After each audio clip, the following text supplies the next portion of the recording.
na ng pilapil. Na kung saan ang materials po niya ay mga batong malaki, may maliit, may malaki, hindi naman kailangan puro malaki, puro maliit.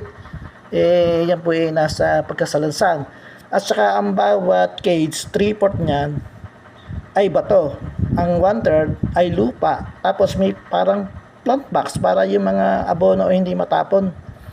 At yan tataniman niya ng kawayan. Bawat plant box, mga 3 to 5 meters apart, may plant box na liligyan ng kawayan na mayroong abono na 5 sakong chicken manure para mas mabilis lumago ang kawayan. Ngayon po, ang mga bato na yan ay walang semento ang mga gilid. May semento lang yan, yung medyo ibabaw ng konti, tsaka yung ilalim, yung puting, yun lang may semento. At wala naman bakal, over-design Ang purpose po dyan, para yung tubig sa taas ay ma-drain, magsilbing drainage, ma-drain siya. Kasi kung sisimentohan mo yan, hindi makakalabas yung tubig galing sa taas. At the same time, lalambot uli yun, magsisimula na uli mag-landslide.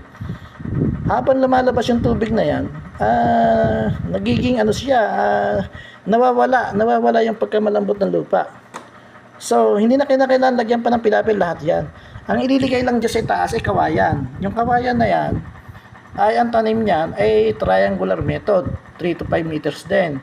Kasi kaya ganoon, kailangan pumasok ang sikat ng araw doon sa loob para magsilbing vitamin ng ugat.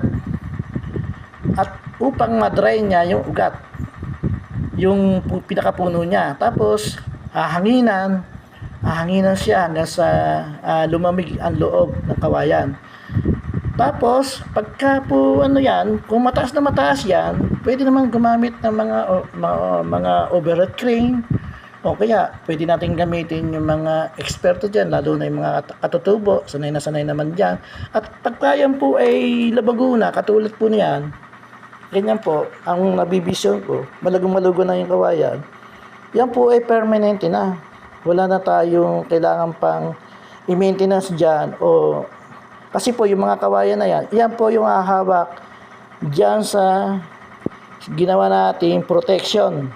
May kawayan ang bawat pilapil na bato.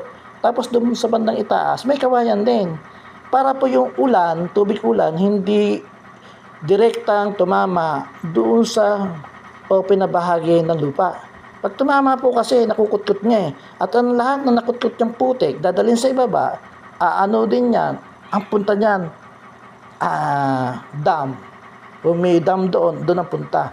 Kaya po, ang mga dam ngayon, nagkakaroon po ng burak.